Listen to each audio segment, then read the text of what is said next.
All right, we're live. Hey guys, Frank with TITHE.LY. It's great to see you today. Happy Monday.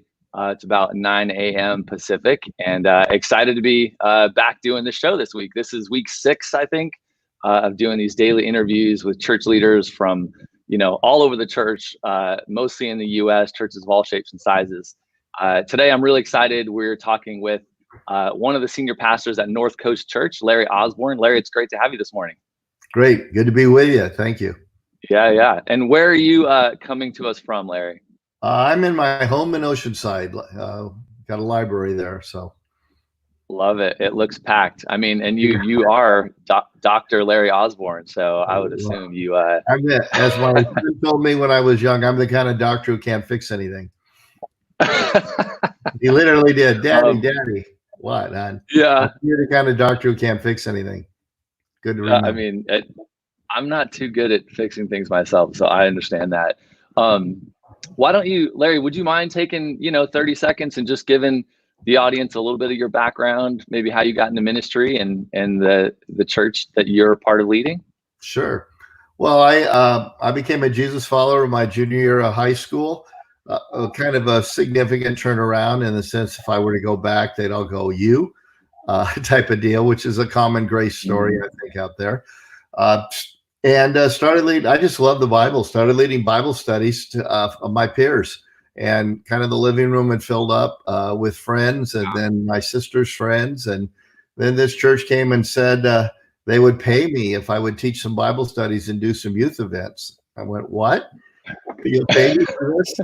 So that was my calling into vocational ministry. I was going to do ministry anyway and be in the marketplace. And, that went really well. Then another church asked me to do it, went really well. And then I was, when I was 28, I came down here to Oceanside for a church plant that was about a year and a half old. I think there were 70 when for 70 adults our first Sunday. And I've been here in San Diego area ever since.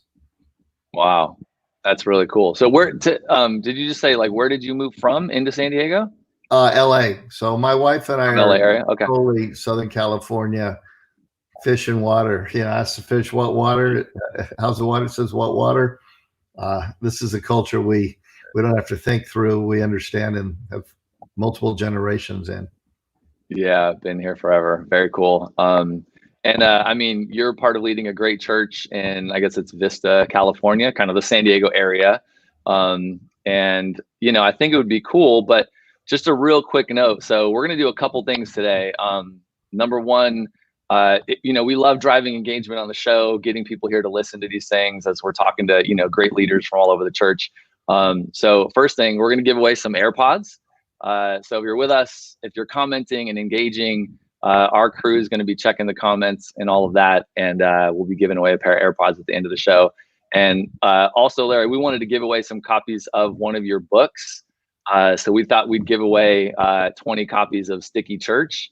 And I think that, with churches coming back to church and back into physical gatherings at some point, and this is just a great read. So we thought we'd give away 20 copies to folks participating. So leave us a comment, let us know where you're from, what church you lead, those kind of things, and we'll be picking you guys out from the audience. So wanted to mention that real quick. And Larry, why don't we talk a little bit about, taking your church into a fully remote, virtual online church experience? What has that been like for you guys over the last 8 weeks or so? Yeah, we obviously were online and before that, and then suddenly, like most churches had faced any sort of a shutdown, we didn't have much notice.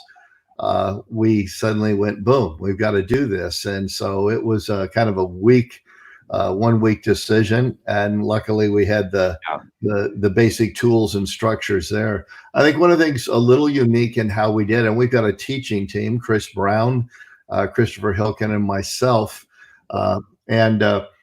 The first week Chris Brown was on, then Christopher Hilkin, and myself, that we did this. And the first week was just the same feed we always would send to our various sites and venues and campuses. So it was shot on stage. We like single camera and no cuts because we don't want people being reminded that they're watching a screen when they're at our various campuses, and that works really well. You forget it quickly. So we just did that same exact shot. The second week, Christopher Hilken, who is very savvy with social media type stuff and internet and all that, just by his age and by just giftedness, he was going to be a much more internet savvy in how we did it. And I asked a question. I said, well, maybe we should first ask not what is best on the internet, but what do our people need? And at that point, it's not that we can't do it, but what do they need? And when I asked that question, he right away got it. Chris Brown did, and I did. He said it out loud. And it's like, oh yeah, duh. They just want to know the church is still here. So that next week we did the on stage, kind of walking around. Then the third one we did the on, just normal, like we'd always done. Even with a bit of a worship set and all that, though nobody sings to a monitor, right? Screen, right? that part is a little awkward. And then it was the fourth week that the decision was made to do what is best for the internet. So we felt like the congregation now knew we're here, we can survive, this is okay. So now let's switch. So they became shorter.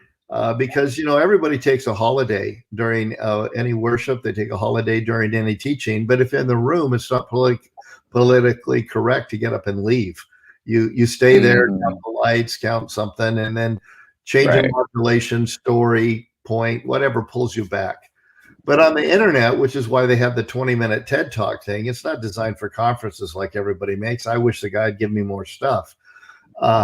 But on the internet, 20 minutes is pretty much the right time at which people start. When they take a holiday, they'll either do emails or multitask or click you off. Right. So, or go wash the dishes or eat breakfast or, any other, now, we didn't shorten all the other stuff. Minutes, but we shortened our worship set to just 1 or 2 songs, highly produced. We're very big on participatory worship. We have 26 or so bands with all of our campuses and everything we do. So we're huge on that, but it doesn't work on the internet. So now suddenly very performance-y. We've switched, if anybody takes a look at any of our sermons online, a very up-close view with a TV that we normally have on stage, but now the notes are right behind you. So it's designed as if it was internet only. And of course, that created the better experience. And I think that was important for us, first of all, not to go to that. But what has helped our engagement is switching and saying, let's not be what we were. Let's maximize this as if we were 100% internet church. Yeah, no, it's, super smart. Like just different things that you mentioned that I love. You guys have evolved over time. You've gone from normal and shortened it. I think a lot of churches are learning man, the internet and doing church online is so different than doing it in person. So I love a few things you shared there. And that's the problem, is they think of themselves as a church with an online presence rather than an online church with the physical location, which is a shift we're going through. Do you think, Larry, after this is over, right? So at some point we all go back to our buildings, we're meeting in person. Will you guys have more of an online church presence? Will this have changed anything about how you guys were already doing it as you go back? Yeah, I think radically. I have a lot of coaching clients and churches I work with, and what I found is most of us are shocked how well we've done. We thought the whole thing would fall apart. We've also, if we do any analytics, are surprised by where we have pockets of people listening. Those who are most against the screen have suddenly decided the screen's not so bad when it comes to teaching the word in discipleship, change of song. And I think that shift of David Ashcroft at LCBC, Life's Changed by Christ, and huge, really cool church in Pennsylvania. And he was the guy who first told me, Larry, we used to think of ourselves as a church of say 15,000 with 15 campuses and an online presence. And we're beginning to think of ourselves as an online church with 15 physical locations. And that subtle shift is huge. I immediately, picked it up, shared it with a couple of our guys. We were thinking the same thing. Didn't have those words that I use now and really attribute to Dave, the first to put it that way. But that's a game changer, because I think when we come out of this, we'll be like Grand Canyon University that has 18,000 students on a really cool campus and a D1 basketball. They do a lot of stuff like just regular college, but in reality, they got 70,000 online. Okay. Yeah, it's a big shift. Yeah. They understand online is not an afterthought. It's the leader out of which the physical is allowed to come. Big, huge shift. How do you help churches that might be thinking differently about that? They might be going, man, I can't wait to get back to regular church. And then we're just going to do our old school, like one camera stream, which isn't really church online, but they're just going to go back. I don't think a lot of churches will actually do that, because what's going to happen in most cases is when we come back, we're doing social distancing. At North Coast, our decision is going to be, we're going to come back when the experience on the campus is better than the experience online. We're going to immediately, as you can get smaller groups, get them in watch parties. We'll get them in our sermon-based small groups that we have, huge percentage of our people in already. So we are for physical contact. But the idea of coming back to our campuses and our worship rooms, there's a lot of people that aren't going to want to do that because they won't feel safe until there's a vaccine. And so at that point, we're in no rush. Now, let's say on the other side of the spectrum, we've just seen it as a quality issue. I'm not engaging in the constitutional issue, and all that sort of stuff that creates different opinions. But just on the quality issue, we've said we're not going to do it. Now, let's say I'm of the ilk that says, no, we have to stand up for future freedom, so we've got to meet anyway.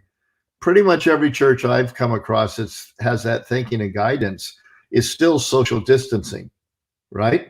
And so at that point, they can't get all their people there anyway. So I think they're naturally going to think of it as a both multiple services. Well, and how many can you have? Like on all our campuses and sites, we had 52. I think Chris Brown was saying he had done the math for us, and it was nearly 400 services we'd have to have if we're going to social distance. Oh my gosh, crazy! Well, that's impossible. Or a church with double services. This is going to go to 8, and if they do, some's going to be on screen.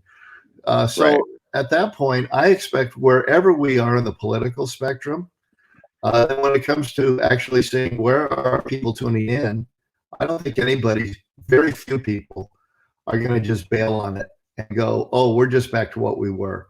They're going to realize that online is significant, kind of like Walmart and Target early on had an online presence, but we're all focused on the stores. And after a while, as Amazon just beat them to a pulp, they made it so if you shop at either one of those, it's all the same. And that's what I think. And they played catch up for a long time, and probably are getting close. And then this hits, and they were at least more ready than if they were to just have said, we're going to stick it to the old way, and we're going to stay that way forever, and then kind of scramble going into these times. So it was before COVID-19 hit that I realized we were thinking about online things wrong. And I needed a special post lamps for my backyard, a series of them. And I couldn't find them in a local store. I got online, found it. It was a place called Lamps Plus. There happened to be one near me, a chain. And I called and said, they have it? Yeah, I have it. So I went in, saw it, and said, yeah, I want 8 of these.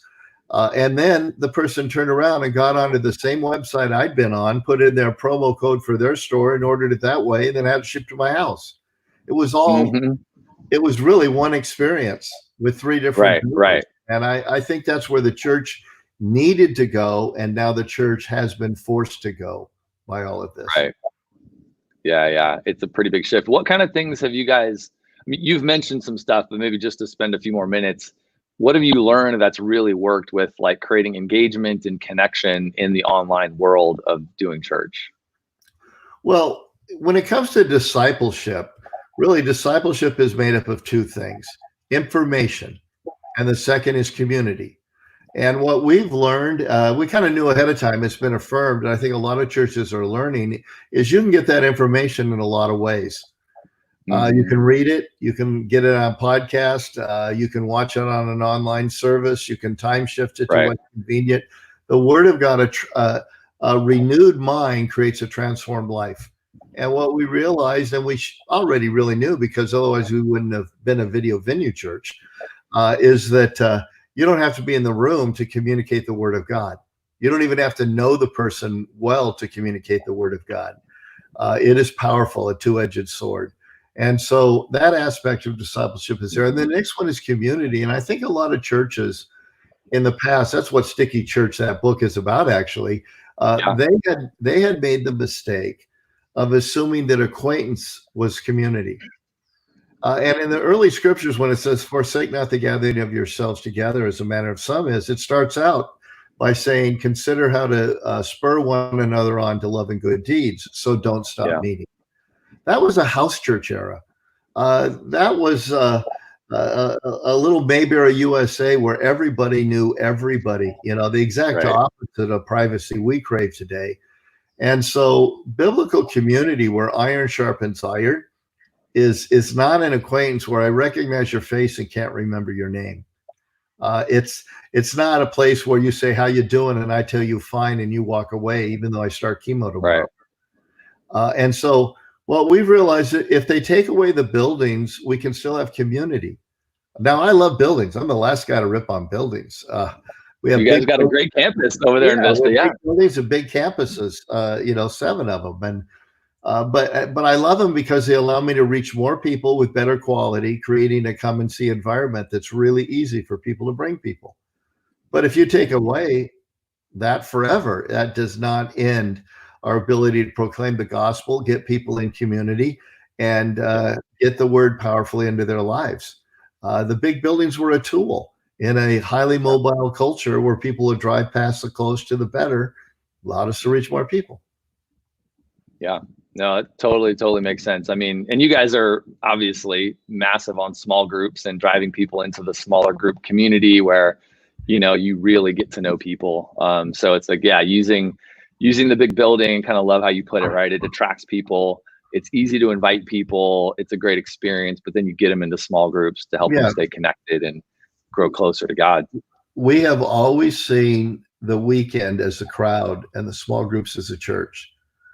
Those churches that saw the acquaintance big gathering as the church and kind of hoped they could get a few people who wanted extra credit into small groups are the ones who struggled the most with this time.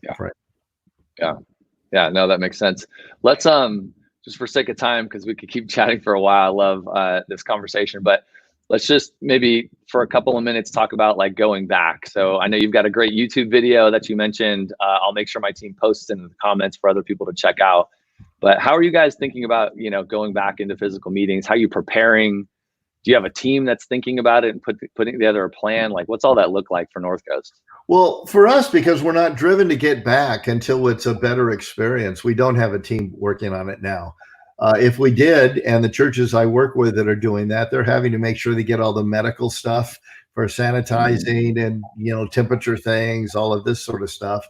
And one of the things I push back on them is I go, if you're spending all this time and energy to create a bad experience. I don't know if you've seen any of the pictures. A lot of people want to come back, but if you've seen pictures of the truly social distance worship services, they're horrible. It's like I wouldn't want to lead worship there. I wouldn't want to teach there, and I wouldn't want to go back a second time. It looks so like reaching people, like if you're trying to invite friends in that environment, and nobody would. Like the committed, I think, to a little bit too, like the ones that are like really in this is home, like they'll probably all show up. But then inviting friends or maybe the folks on the fringe or new people or whatever, it's weird. none of us like going to that church that's scattered everywhere. Right. So like I said, it's not just the speakers and leaders and band. I can't stand it when I go to a church service and we're just, a handful of people scattered. And, I have not posted any of the pictures from different churches with my sarcastic comments because I don't want to rip on another pastor. I'm neither the Holy Spirit nor, their Lord. And I could be wrong for them.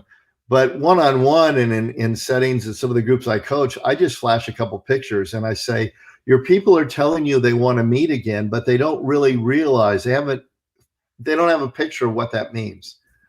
And so we have not spent much time. If a church does, it needs to start figuring out how they're going to how they're going to make sure everybody feels secure and safe. One of the things you can't do, they need to think through, is children's ministry.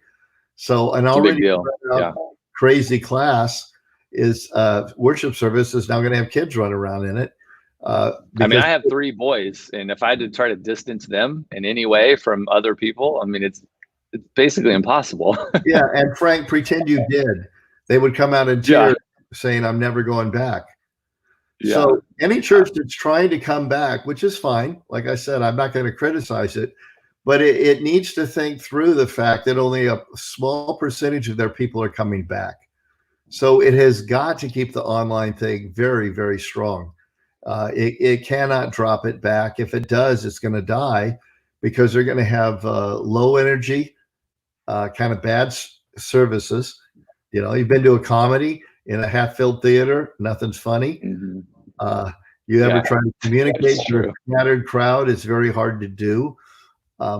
So they just have to think through, we cannot take a step back online just because we're taking a step to get back in the building.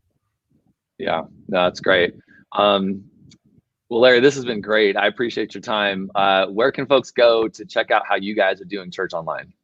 Just northcoastchurch.com has all of our sermons. If you want to take a peek on that video, that it's called Don't Reopen Until You've Thought Through These 3 Things Most People Aren't Talking About, which are simply quality, children, and worship. One of the most strongest ways to pass the disease. I think that is found on my YouTube channel, so they can just go. I'll make sure. Yeah, we'll make sure people post it in the comments as well. We'll send out like a recap. We'll make sure to link that up in the show. And again, we're going to give away 20 copies of Sticky Church. So make sure to leave a comment and let Larry know that you are watching. If you have any questions, you know, post them. Larry, if we get any really good ones, maybe I'll try to pass them along to you. And, you know, if it's not already answered in your YouTube video, and you can jump back in. But appreciate your time. Really appreciate you sharing your wisdom, your insight, what you're thinking about, how North Coast is doing it. But appreciate you, Larry. Okay, thanks, Frank. Take care. God bless. All right. Yeah, have a good one. Well, guys, it was great to be with you today. Thanks for the time. It is about 9:20. Hopefully you got a lot of great things out of the show. Larry's doing great things with his team over there at North Coast Church. And we will see you tomorrow, 9 a.m. Appreciate you, and have a great day.